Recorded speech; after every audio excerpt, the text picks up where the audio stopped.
강혜신의 오늘의 미국.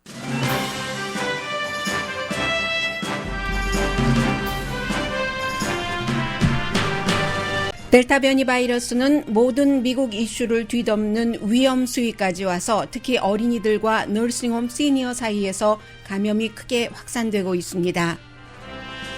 그러나 플로리다주처럼 바이러스 확산 속도가 빠른 주일수록 주지사가 나서서 백신 접종과 마스크 쓰기 등의 찬물을 뿌립니다. 백신 접종을 받은 사람도 바이러스에 감염된다는 뉴스 또한 백신 접종을 주저하게 하는 원인이 되고 있습니다. 그러나 이는 반쪽 뉴스입니다. 미국에서 백신 접종자로서 감염된 사람은 전체 감염자의 0.077%입니다. 버락 오바마 전 대통령이 500명을 초대한 생일 파티를 열 계획이어서 비난받고 있습니다. 백악관과 양당이 협상한 상원 기간 산업 초안이 나왔습니다. 미치 매코넬 공화당 상원 대표도 지지한 이 안의 위험성은 공화당이 아닌 민주당에 있습니다. 보스턴 시장 선거가 보스턴 정치 변화를 보여줍니다. 주요 후보들이 소수인종 여성들입니다. 트럼프 전 대통령이 공화당에서 정치기금을 가장 많이 모은 정치인이 됐습니다. 거의 모든 그 돈은 트럼프 전 대통령 맘대로 쓸 수 있습니다. 8월은 역사적으로 투자가들에게는 별로인 달로서 주식시장이 주목됩니다. 도쿄올림픽에서 벨라루스 선수의 망명을 폴란드가 받아들였습니다. 금메달을 2명 선수에게 준 종목도 있습니다. 여러분 안녕하십니까? 오늘의 미국 강혜신입니다. 이제 미국은 다른 모든 뉴스를 델타 변이 바이러스가 뒤덮었습니다. 굉장히 중요하고 또 뉴스에 따라서는 여러분들께서 이거 뭐지 하고 굉장히 걱정하시는 그런 이슈도 있습니다.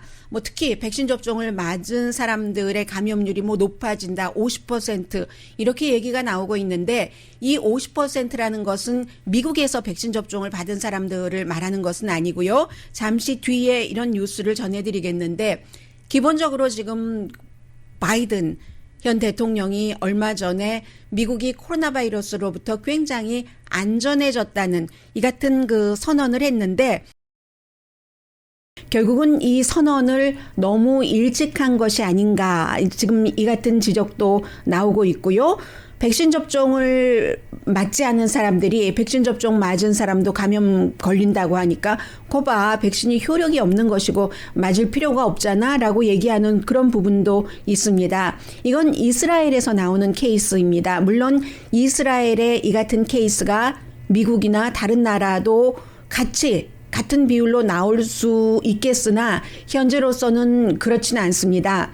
그래서 이스라엘 같은 경우는 백신 접종률도 완전 접종률이 58% 정도는 되고 또 3차 백신 접종을 시작한 곳이기 때문에 주목을 받고 있는데 50% 확진자의 50%가 백신 접종을 받은 사람이다. 이스라엘 케이스입니다. 아주 나쁜 뉴스죠. 이스라엘에도 다른 나라에도. 그러나 그 뉴스도 있습니다. 심하게 아픈 것은 막는다. 그리고 이 백신 접종을 받은 사람은 백신 접종을 받지 않고 바이러스에 걸린 사람에 비해서 그 바이러스를 다른 사람에게 감염시키는 그 감염률, 전염률이 상당히 낮다.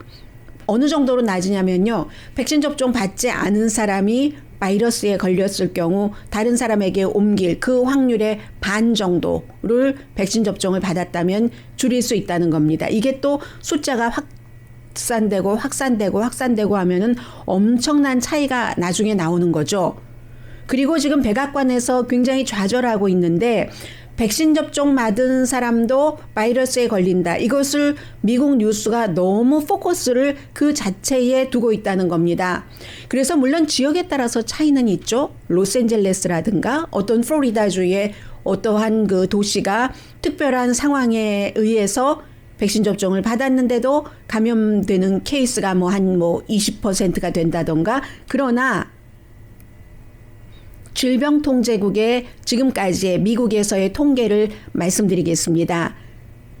지금 백신 접종을 받은 사람들을 테스트를 해본다던가 아니면 이제 감염에 걸린 사람들의 백신 접종 여부를 쭉 조사를 해보면 결국은 99.923% 바이러스에 걸리는 사람, 현재 뭐 델타가 중심이 되겠죠.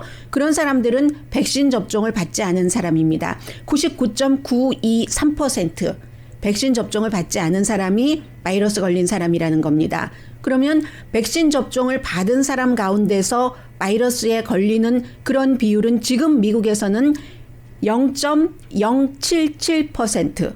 그렇기 때문에 100%에서 99.923%와 0.077%가 나오는 거죠.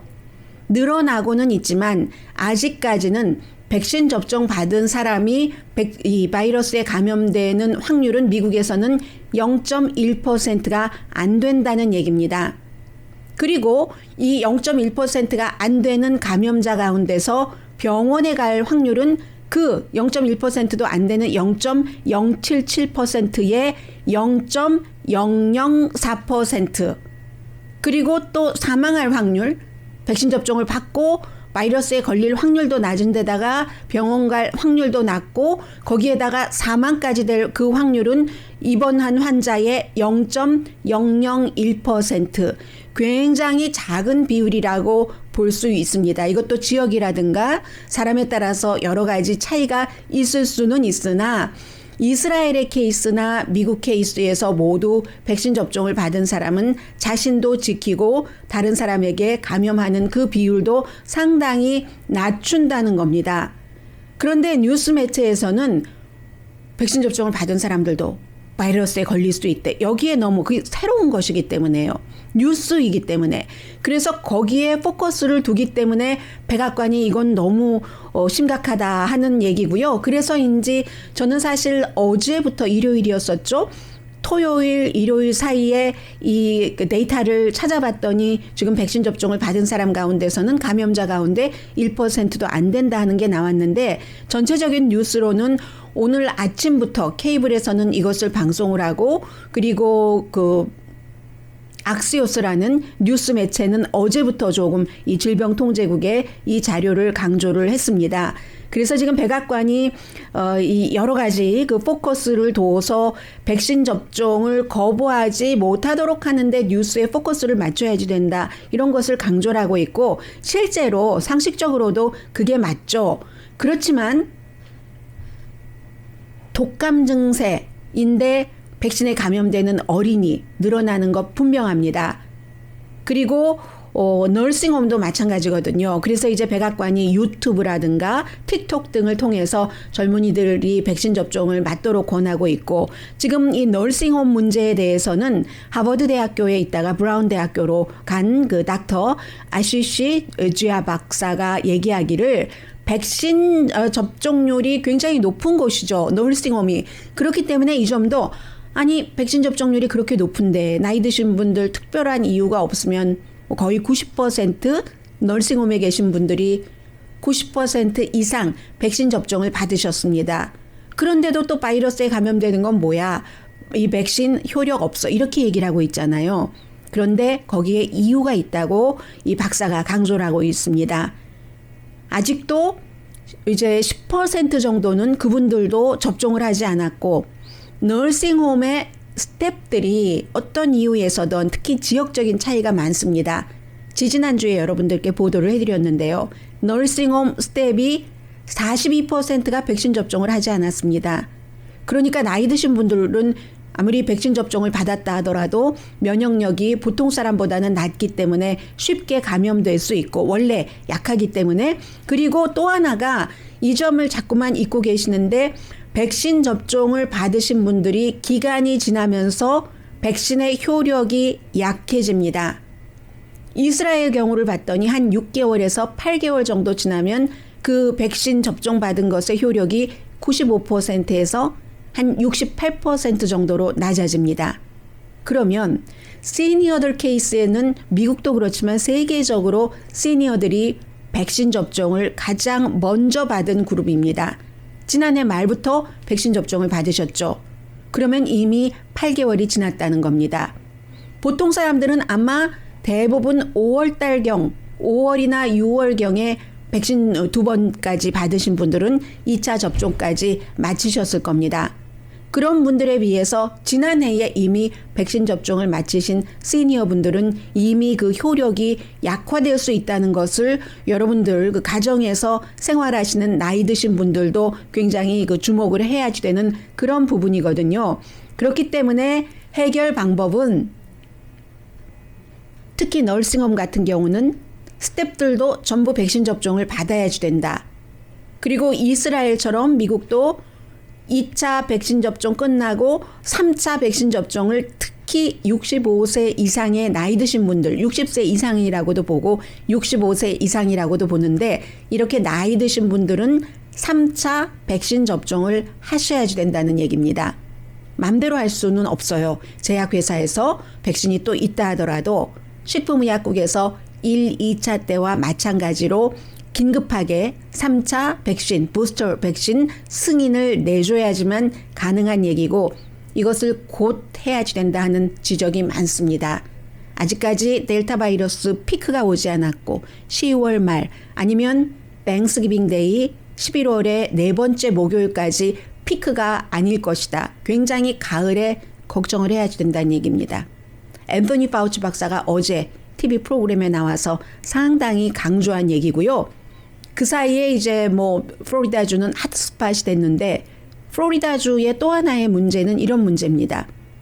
교육부에 마스크 쓰기와 백신 접종을 의무화해라 하는 것을 행정명령으로 하지 못하도록 론 디센티스 공화당 주지사가 서명을 했습니다. 그런데 지금 플로리다주는 병상이 이미 모자라기 시작하고 있거든요. 새로운 진앙지가 된 겁니다. 기업들은 어떻게 하고 있냐면요. 사업체들이라든가 놀이공원, 디즈니랜드도 뭐 디즈니랜드의 경우는 모든 스태프들이 반드시 백신 접종을 받아야지 되고 실내에서 마스크 착용도 해야지 되고 뭐 이런 형태인데 주지사는 아니 연방 정부가 우리에게 무엇을 그 권한이 있다고 백신 접종을 받아라 말아라 마스크를 써라 말아 해 로컬에게 맡겨야지 된다 이렇게 주장을 하면서 그럼 그 주장에서 끝나야지 되는데 로컬 교육부에서 학생들이 올 때 백신 접종도 받고 실내에서 마스크를 쓰도록 규정을 하면 그것을 또 못하도록 규제를 합니다. 말이 앞뒤가 맞지 않죠? 플로리다 주지사 같은 결정을 내리는 그런 지역이 많으면 많을수록 미국은 out of control이라는 겁니다. 올해 말까지 이 백신이 컨트롤, 언더 더 컨트롤이 될 그럴 그 이유는 미국에서 거의 없어 보입니다. 그런데도 이제 플로리다주뿐만이 아니라 많은 주에서 뭐 마스크 착용이라든가 백신 접종에 반대하고 있고 미국뿐만이 아니라 사람들이 기간이 길어지면 길어질수록 어떠한 그 규제에 대해서는 반항이 나오게 되죠. 프랑스, 뭐 이태리, 베를린에서도 그렇고 그러니까 호주에서 지금 어떤 그 식으로 이 백신 접종이라든가 마스크 단속 이런 것 셧다운을 명령을 했는데 밖에 나오는 사람들을 어떻게 단속하느냐면요. 경관만으로 모자라서 호주에서는 육군을 배치시킵니다. 물론 무장을 하지는 않은 육군이에요. 경찰과 마찬가지로 해서 경찰과 함께 무장을 하지 않은 군인을 시드니 길 지금 굉장히 한가하거든요. 한산하거든요. 완전히 나오지 못하도록 해서 토요일에 시드니에 1,300명 경찰이 배치가 됐고 300명 무장하지 않은 군인도 경찰을 도와서 사람들에게 뭐 격리해라, 뭐 백신 접종도 받아라 이런 것을 하고 도어투도어 집을 다니면서 특히 양성 반응이 나온 사람들 있죠. 그런 사람들을 추적을 해서 밖에 나오지 못하도록 하고 벌금도 물게 해요. 뭐 $500, 뭐 $250 케이스에 따라서. 그래서 이제 벌금을 무는 케이스가 많이 되는데 이 호주가 인구가 한 뭐 2,500만 명 정도 되죠. 호주도 2,500만 명 정도 되는데 감염이 지금까지 34,000 케이스밖에 안 나왔습니다. 1,000명 미만이 사망했거든요. 그럼 호주 인구를 그냥 대강 그 한국의 반 정도로 보시면 됩니다. 한국도 코로나 바이러스 굉장히 잘했는데 한국도 한 20만 명 정도 감염돼서 2,100명이 숨졌죠. 거기에 비해서 호주는 3만 4천 케이스에 1,000명 미만 사망했으니까 굉장히 지금까지 잘하고 있고, 잘하는 국가일수록 더 정부가 할 수 있는 최대한의 모든 힘을 동원을 해서 이렇게 그 규제 같은 것을 강하게 합니다. 그런데 또 하나, 이것은 재미이기도 하고 여기에 대해서 비난하실 분들이 굉장히 많겠다 싶어서 전해드리는데요. 미국으로 돌아옵니다. 버락 오바마 전 대통령이 생일이 8월 4일입니다. 내일인가요? 모레네요. 8월 4일 생일이기 때문에 주말에 이제 그 매사추세츠의 그 마샤스 비냐드, 비치가 바라보이는 그런 집을 샀죠. 2019년도에 미셸 오바마가 뭐 1,200만 달러인가 주고 샀는데, 그 집이 30에이커입니다. 바다가 바라보이는데 이제 프라이빗 비치가 있고 하는 거죠. 30에이커의 건평은 7,000 스퀘어 핏이 되는데 생일 파티를 한다고 주말에 500명을 초대를 했습니다. 지금 하는 매체가 뭐 영국의 데일리 메일이라든가 그런 뭐 좀 재미난 것들을 보도하는 많이 그런 것을 보면은 475명이 지금은 이제 더 많은 사람이 컨펌을 했겠죠. 가겠다. 버락 오바마 전 대통령이 뭐 초대를 했는데 안 갈 사람 많지 않겠죠. 뭐 가족, 친구, 친척, 그리고는 이제 스티븐 스필버그 감독이라든가 오프라 윈프리라든가 이런 많은 사람들이 가는데, 과연 오바마 전 대통령이 지금 그 매사추세츠의 마샤스 비냐드도 7월 4일 독립기념일 이후에 조금 늘어났거든요, 감염자들이. 그런데 지금 500명을 초대를 해서 파티를 해야지 되는가? 그리고 스텝이 200명이라고 하거든요. 물론 뭐 집이 30에이커나 되니까 실내가 아니라 실외 파티이긴 합니다. 실외 파티인데 뭐 마스크를 꼭 쓰도록 했다라는 얘기는 없어요. 다만 백신 접종을 반드시 받아야지 되고, 그리고 현장에서도 그 테스트를 분명히 한다고 하고요. 펄잼이 공연도 하고, 조 바이든 대통령은 안 갑니다. 가지는 않지만 축하한다고 했고요. 파티 비용은 당연히 오바마 전 대통령 개인이 내는데, 지금 그 동네 이름이 그 프로빈스 타운이라는 곳인데 한 6만 명 살고 있는 곳입니다. 그곳에서 965명이 감염이 돼서 238명이 이제 좀 아팠다 하는 것이고, 병원에 간 사람은 7명밖에 안 되거든요. 그리고 이제 매사추세츠 주지사도 지난 주말에 백신 접종을 받은 사람도 반드시 마스크를 실내에서 착용해라 라는 권고, 아주 강한 권고를 주민들에게 했는데, 물론 7,000 스퀘어피트 안에 500명이 어떻게 들어가겠어요. 뭐 화장실 같은 것도 다 준비를 했겠죠. 500명이나 오니까. 야외 파티고. 그럼에도 불구하고 미국의 많은 사람들은 버락 오바마 전 대통령이 과연 그 500명을 초대를 해서 200명 스텝과 함께 이렇게 이번 주말에 델타 바이러스가 한창인 이때에 생일 파티를 해야지 되는가, 이것이 과연 뭐 본인은 본인으로서 사정이 있겠지만 모범이 될 수 있는가, 그 점에 대해서는 뭐 비판을 하는 사람들이 굉장히 많습니다.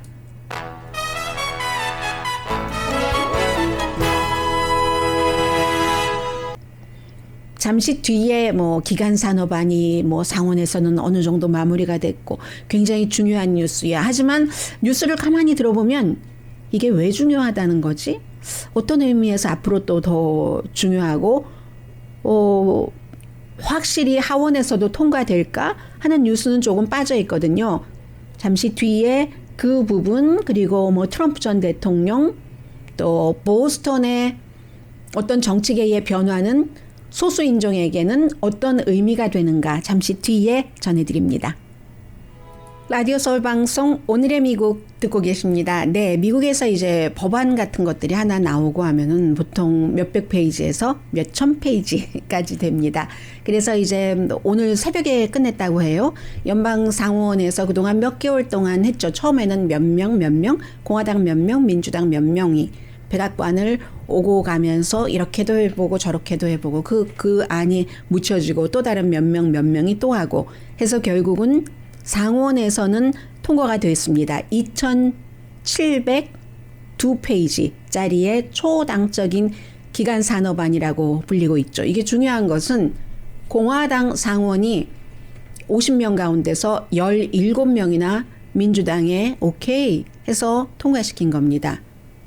거의 이제 안을 만든 거예요. 투표를 하겠죠. 하는데 아마 거의 될 것으로 보고 있습니다. 왜냐하면 67명, 그러니까 67명이 이미 확보가 됐기 때문에 60표 있으면 되는 거거든요. 그래서 이제 이 안은 하원으로 보내지게 됩니다.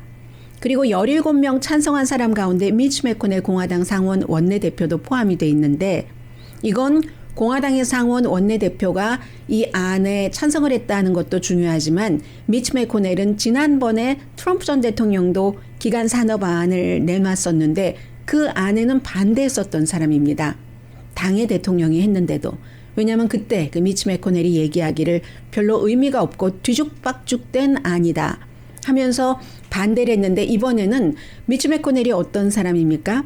대통령 선거가 있었을 때 나는 앞으로 만약에 민주당이 바이든이 대통령이 된다면 나의 공화당의 원내대표로서의 그 할 일은 모든 바이든 민주당 대통령이 하는 쪽쪽 반대를 하는 것이다. 그게 나의 임무다. 라고 얘기를 했었거든요. 그런데 이번에 찬성을 한 겁니다. 그렇기 때문에 이게 결국은 이제 미치 매코넬의 오랜 그 자문, 공화당의 컨설턴트 같은 경우, 스캇 제닝스 씨 같은 경우는 왜 이게 가능했는가? 모든 측이, 모든 그 협상팀이 본인들이 원하는 어느 정도의 것을 가졌다. 프로페셔널한 그 초당적 협상이었다는 얘기예요. 민주당은 민주당대로, 공화당은 공화당대로, 백악관은 백악관대로. 그래서 이제 8년 동안에 5,500억 달러를 뭐 주로 이제 기간 산업에 쓰는 것만요. 뭐 다리 놓고 뭐 놓고 전기 자동차하고 또 그 아주 그 통일된 인터넷 속도 좀 빨리 하는 것도 하고 마시는 물, 공항 뭐 기타 등등 뭐 이런 것을 했잖아요. 교통, 퍼블릭 교통 같은 것도 해서 돈은 뭐 여러 군데서 마련이 되지만 지금 아직 쓰지 않은 팬데믹 기금이 있고 또 아직 쓰지 않은 실업수당 뭐 그 밖에 다른 곳에서 가져오겠다 하는 겁니다. 그런데 이렇게 해서 이제 공화당 상원의 지지까지 17명을 받아냈는데 이게 하원에서 어떻게 될 것인가. 상원에선 통과가 된다 하더라도 하원에서 통과가 돼도 3표 차이로 통과될 것으로 예상을 하고 있거든요. 공화당 반대하고 그리고 이제 민주당에서도 반대하는 사람이 있습니다. 그런데 이게 안 될 수도 있어요. 지금 3표 차이라고 하는데 거기서 3명이 또 빠져나간다면 대표적인 인물이 뉴욕이 지역구인 알렉산드리아 오카시오 콜테스. 가장 진보 중에 진보인 알렉산드리아 오카시오 콜테스는 어제도 미국의 여러 그 방송과의 인터뷰에서 그게 무슨 초당적이냐라고 얘기를 하고 있어요. 이 아주 그 좌측에 있는 민주당의 진보 측이 원하는 훨씬 더 지금 이 상원에서 통과시킨 2702페이지 안에 들어있는 것보다 더 많은 것을 본인들이 원하는 기후변화, 본인들이 원하는 어떠한 것, 무슨 학자금에 관한 것, 뭐 예를 들어서 뭐 이게 기간산업안이랑 학자금이랑 관련은 없습니다만 어쨌든 연관이 되는 그런 분야에서 본인들의 것을 더 가져가기를 원했고 또 하나 중요한 것은 그 알렉산드리아 오카시오 코르테스는 협상팀에 소수 인종이 하나도 없었다. 본인도 라틴하잖아요. 이 협상팀에 소수가 하나도 없었고 뭐 공화당 5명 연방상원 의원 협상팀은 전부 백인 남자 아니었는가 이렇게 주장을 하고 있거든요. 그래서 만약에 이게 그 실패한다면 바이든 대통령의 어떠한 그 초당적인 것을 내세우는 이런 그 꿈이라고 할까요? 드림은 공화당에 의해서가 아니라 민주당에 의해서 깨지는 아주 그 힘든 일이 있고요. 그리고 낸시 펠로시 하원 의장은 공화당에서 완전히 투표까지 해서 완결되기 전에는 뭐 여기에 대한 그 심의를 미리 하고 할 계획은 없다라고 발표를 했습니다. 그래서 반 정도는 지금 성공한 것으로 보이고요. 뭐 어떤 때는 상원에서 조 맨신 그 의원 같은 웨스트 버지니아가 지역구인 이런 의원들 눈치도 봐야지 되고 하원에서는 알렉산드리아 오카시오 콜테스 같은 또 진보적인 그 의원의 눈치를 봐야지 되고 이게 이제 바이든 대통령이 헤쳐나가야지 되는 문제인데 여기에 코로나 바이러스가 너무나 강하게 밀려오고 있기 때문에 굉장히 지금으로서는 어려운 입장입니다. 보스톤의 민주당의 시장 예비선거에 대해서는 잠깐 중요한 부분만 말씀을 드리겠습니다. 예비선거에는 이제 대도시 시장에는 굉장히 많은 사람들이 나가죠. 이번에 뉴욕에서도 그랬고 또 로스앤젤레스에서도 마찬가지예요. 어떤 사람은 되지 않을 거 뻔히 알면서 이름 좀 날리려고 나오는 그런 사람들도 많은데 보스턴에도 여러 사람이 나왔는데 민주당의 예비선거 후보만 말씀드립니다. 왜냐하면 보스턴이 워낙에 그 로스앤젤레스나 뉴욕, 시카고, 샌프란시스코와 마찬가지로 진보적이고 민주당이 강하고 소수인종의 어떤 그 역할과 권한도 아주 그 강력한 그런 도시이기 때문입니다. 의미 있는 후보들이요. 4명이 여성이고 그 4명 가운데 3명이 소수인종입니다. 한 명은 지금 그 시장 대행을 하고 있는 아프리칸 아메리칸 여성이고요. 킴 제이니고 그리고 시의원인 미셸 우 대만계입니다. 이게 중요한데 2013년도에 이 미셸 우 시의원이 시의원 선거를 치를 때 많은 사람들이 얘기를 했대요. 넌 절대로 안 돼. 왜 안 되냐고? 보스턴 태생도 아니고 어디서 태어났죠? 일리노이, 시카고 일리노이에서 일리노이주 시카고에서 태어났는데 보스턴 태생도 아니고 에이시안이잖아. 게다가 여자잖아. 그런데 어떻게 보스턴 시의회에서 너를 시의원으로 뽑아줄 수가 있겠어? 네가 그렇게 뽑힘을 당해서 보스턴 시의회에서 일할 수 있겠어? 꿈깨. 라는 소리를 굉장히 많이 들었다고 당시에 이제 그 얘기를 했고 또 보스턴 글로브에도 오피니언도 썼거든요. 그런데 이번에 8년이 지났죠? 시장 선거에 나간다고 할 때 아무도 너는 보스턴 태생도 아니고 여자고 아시아계잖아 라는 얘기를 안 한다는 거죠. 굉장히 발전한 겁니다. 전에 그 2005년도에 그 샘 윤 씨가 보스턴 시장 선거에 나가고 했었잖아요. 한인이. 그 이후에 굉장히 많이 달라진 겁니다. 이게 무엇을 보여주냐면은 미국의 그 민주당이 점점 이제 소수인종이라든가 여성이라든가 이런 파워가 강하고 포용을 많이 한다라는 것을 뜻하는 것이고요. 공화당도 지난 몇 년 사이에 아시아계를 이렇게 흡수하기 위해서 굉장히 노력을 많이 했고 그 노력 역시 성과를 거뒀습니다. 그래서 이제 공화당에서 선거를 하면 영킴 연방 하원 의원이나 뭐 미셸 스틸 역시 그 코리안 아메리칸 연방 하원 의원을 굉장히 많이 지지를 했었죠. 공화당도 그렇지만 대도시에서는 이미 민주당이 오래전부터 소수인종, 여성 이쪽을 이렇게 자리를 잡고 있다가 지금은 완전히 환경이 바뀌었다 하는 것 전해드리고요. 또 한 사람 여성 후보도 뭐 부모 중에서 한 분은 아랍계고 한 분은 그 폴란드에서 이민 오신 분의 딸입니다.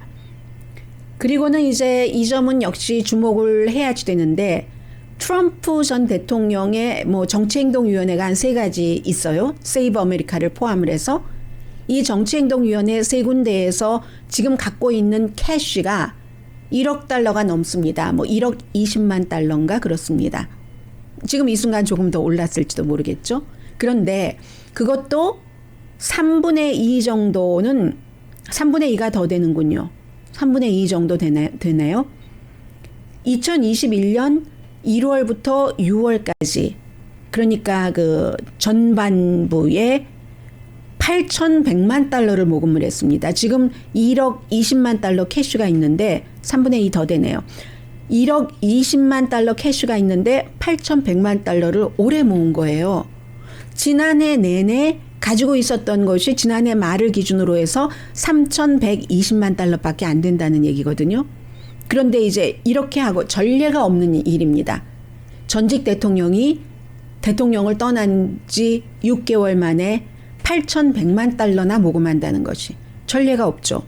그런데 이러한 그 선거 기금 모금에는 트럼프 전 대통령이 무슨 일이 있을 때마다 나를 지원해달라, 나를 지원해주는 것을 선거 기금으로 보여달라 하면서 항상 뭐 어디 인터뷰를 할 때도 뭐 기금 모금할 수 있는 이런 거 보여주기도 하고 하잖아요.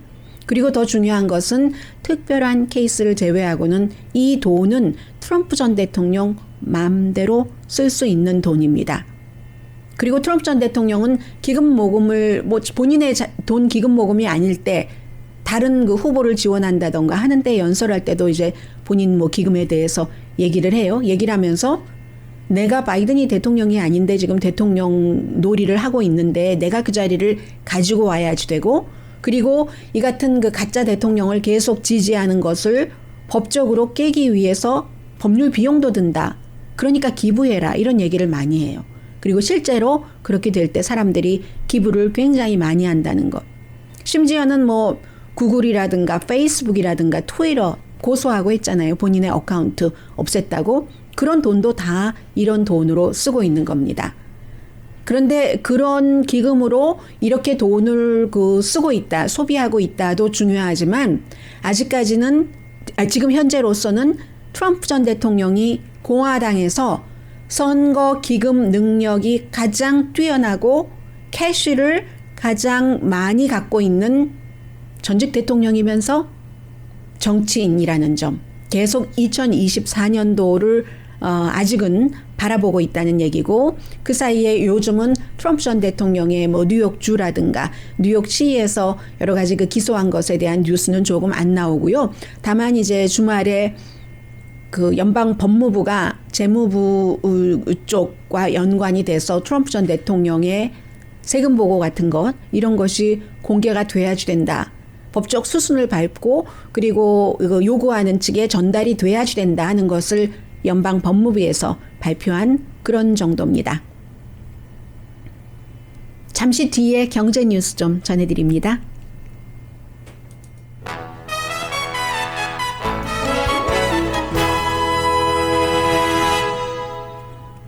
라디오 서울 방송 오늘의 미국 듣고 계십니다. 네, 지금 중요한 여론조사 결과가 나왔네요. 이 정도라고 짐작하시는 분들이 계실지 모르겠습니다. 만약에 여러분들께서 지금 다니고 있는 직장을 그만두신다면 가장 큰 이유는 무엇이겠습니까? 돈, 페이, or 백신 접종 의무화 때문에 더 많은 사람이 돈보다도 나 백신 꼭 맞아야지 된다고 하면 그만두겠어. 이렇게 답한 사람이 14%. 돈이 너무 적어서 14%, 18% 대 14%입니다. 모닝 컨설트라는 아주 여론조사 많이 하는 기구가 1,119명을 대상으로 7월 23일부터 27일까지 조사를 했고, 오차 범위는 3%포인트, 가장 그 평이한 여론조사 결과입니다. 18% 대 14%예요. 그리고 다른 이유들이 많이 있죠. 뭐 예를 들어서 뭐 마약에 관한 테스트를 하라고 한다던가, 그 밖에 그 뒤로 가면은 뭐 스케줄을 자주 바꾼다던가, 또 코로나 바이러스 시대에는 집에서 일하게 재택근무를 허용했는데 더 이상 안 한다던가, 그리고 뭐 베네핏을 줄였다던가, 윤리적인 문제 뭐 이런 것이 있는데, 아무튼 가장 많은 18%가 백신 접종 의무화, 마스크 착용 의무화 때문에 직장을 그만둔답니다. 아주 놀라운 일이죠. 모든 이슈에, 모든 그 미국의 지금 활동에 백신이 전부 들어가 있습니다. 그리고 이제 애플도요. 애플이 이제 데이팅 앱이 있는데 그 데이팅 앱 이름까지는 뭐 제가 말씀드리지 않아도 되겠죠. 그런데 이제 애플의 그를 통해서 사람들을 만나게 하는 앱을 개발을 해서 애플에 올려서 돈을 버는 곳은 코로나 바이러스 시대에 사람들이 만나지 않으면, 이 앱을 이용하는 사람들이 많지 않으면 돈을 벌겠어요? 그렇지 않죠. 무슨 뭐 자선 사업을 하는 그런 그 단체도 아니니까.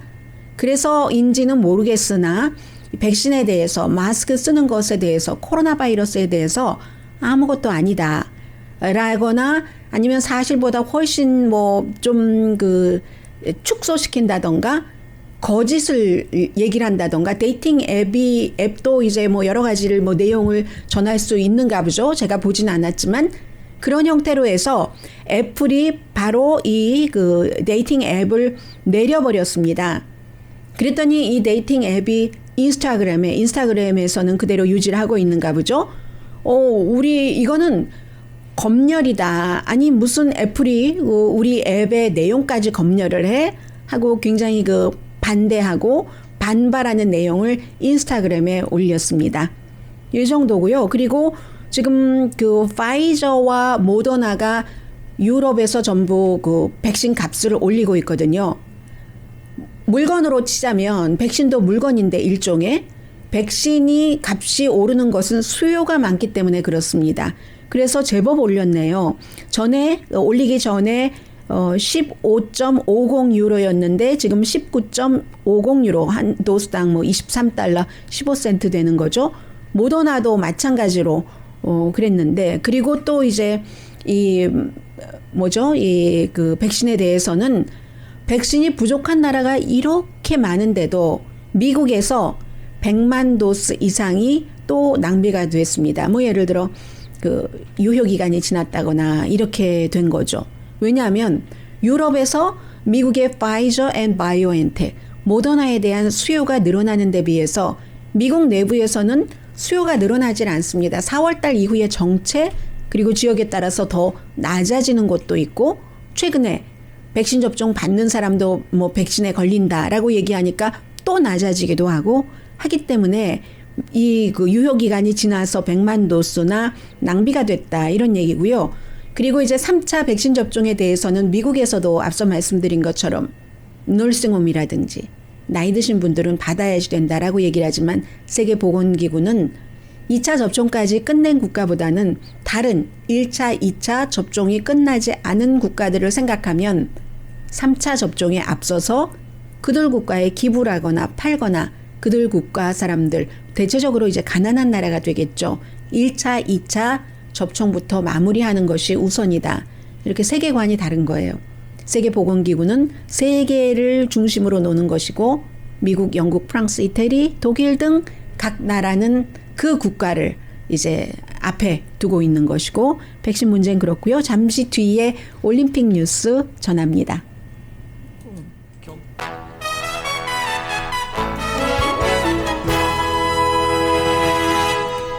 라디오 서울 방송 오늘의 미국 듣고 계십니다. 네, 올림픽 예전에 뭐 망명 이런 것은 지금보다 훨씬 아주 심각했었던 때고 이데올로기 중심이었습니다.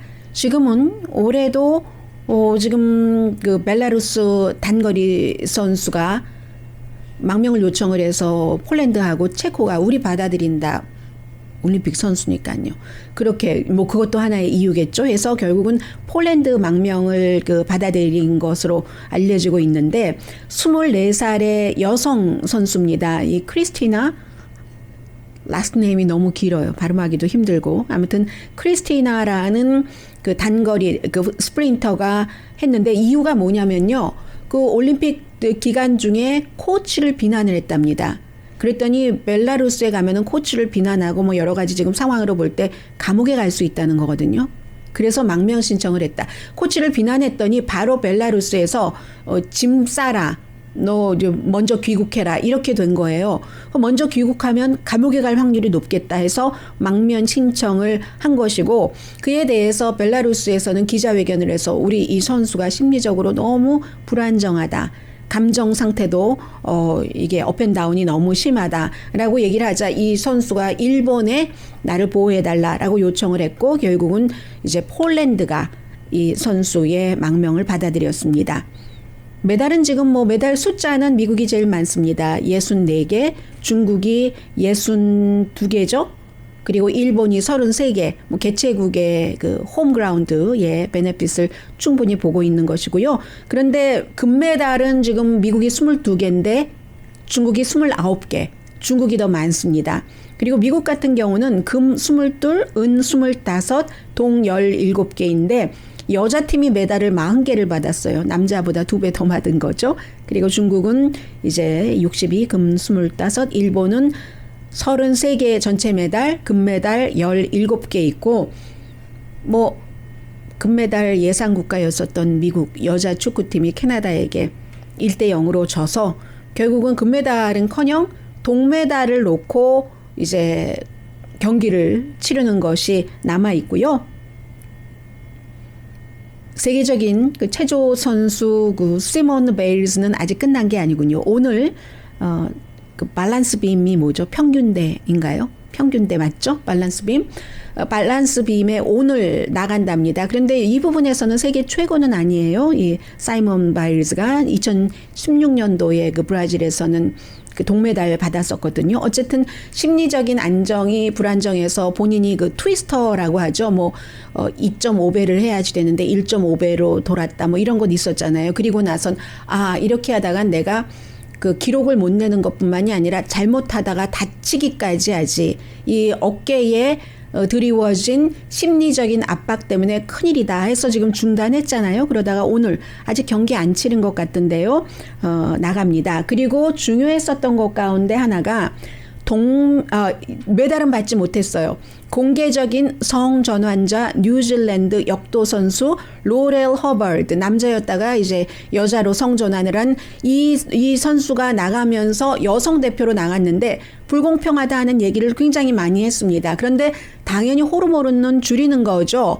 테스토스테론을 낮춰서 여자가 된 거고, 뭐 과학적으로는 이렇다 저렇다 결론이 없지만 어쨌든 성전환을 안 한 여자 선수들도 어떤 경우는 자연적으로 이렇게 운동을 열심히 하다 보면은 그 남성 호르몬이 많아지는 경우도 있다고 하거든요. 43살, 35살 때는 남자들과 결혼했는데 지금은 이렇게 그 87kg에서 여자들과 결혼해서 메달은 따지 못했지만 너무너무 땡큐라고 얘기를 했습니다. 뉴질랜드 이제 국가대표 선수를 선정하는 팀에도 또 올림픽위원회에도 감사하다 하는 역사를 얘기를 한 거죠.